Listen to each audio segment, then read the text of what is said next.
All right, let's dive right into one of the most haunting stories of our time, Cormac McCarthy's No Country for Old Men. We're going to break down its deep, philosophical core, this whole idea of an old world slamming headfirst into a terrifyingly new one. So, where does that title even come from?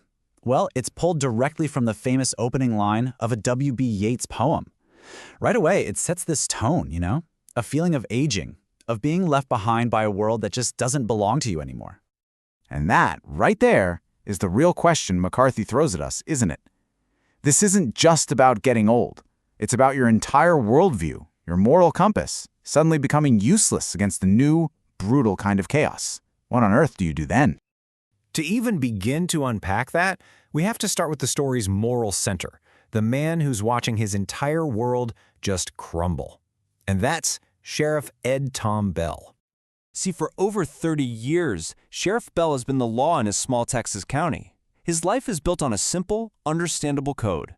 He believes in honor and decency and a clear line between right and wrong. But the things he's seeing now, they don't play by any of those rules. You can almost break down Bell's whole crisis into these four big challenges of what you might call the fourth age of a man's life. He's not just getting older, he's questioning his very relevance. Are his methods any good anymore? He's questioning his masculinity. That quiet authority of the badge and the gun seems totally powerless.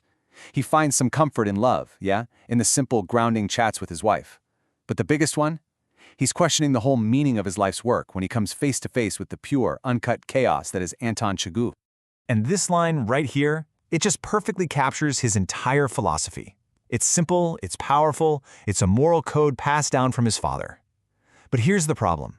That code only works if you're dealing with people who even understand what truth and doing your best mean. And that brings us to the force that Sheriff Bell just cannot wrap his head around. He's not just a man. He's something else. An idea. He is Anton Chigurh. Now, get this. This isn't just some movie villain exaggeration. A real study in the Journal of Forensic Sciences actually named Chigurh the most realistic depiction of a psychopath in film history. This diagnosis here, primary classic psychopath, that comes from clinical experts who literally spent years analyzing these portrayals. They said Chigurh reminded them of actual hitmen they'd interviewed, just cold, intelligent, and completely, utterly without remorse. So this is what you really have to get about Chigurh. He isn't evil in the way Sheriff Bell understands evil. He doesn't kill for pleasure or out of rage.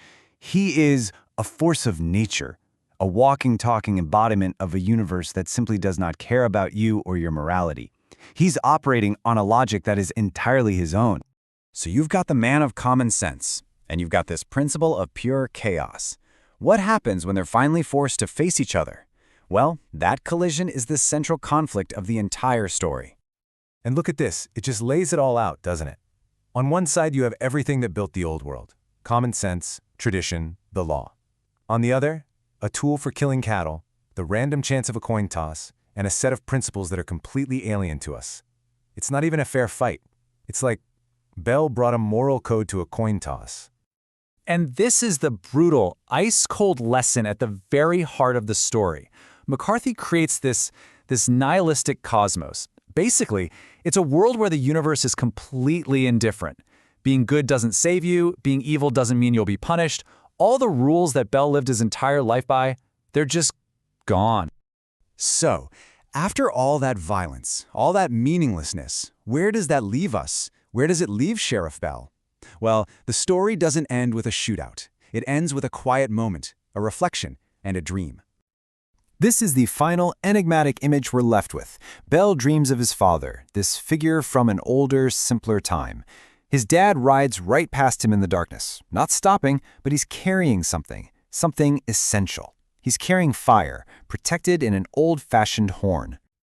So what does this all symbolize? Well, the fire, that's everything Bell values. Morality, human warmth, the very seeds of civilization. The horn is the old way of doing things, the traditions used to protect that fire. And the dark and cold, well, that's the new, amoral world he's facing. The thing is, his father isn't waiting for him. He's already riding ahead, carrying that small flame forward, lighting a path into the darkness. And that's what the story really leaves us with, isn't it? Bell realizes he's too old for this country, that he can't fight this new darkness with his old tools. But that doesn't mean the fire of human decency has gone out. Not at all. It's just being carried forward into the cold.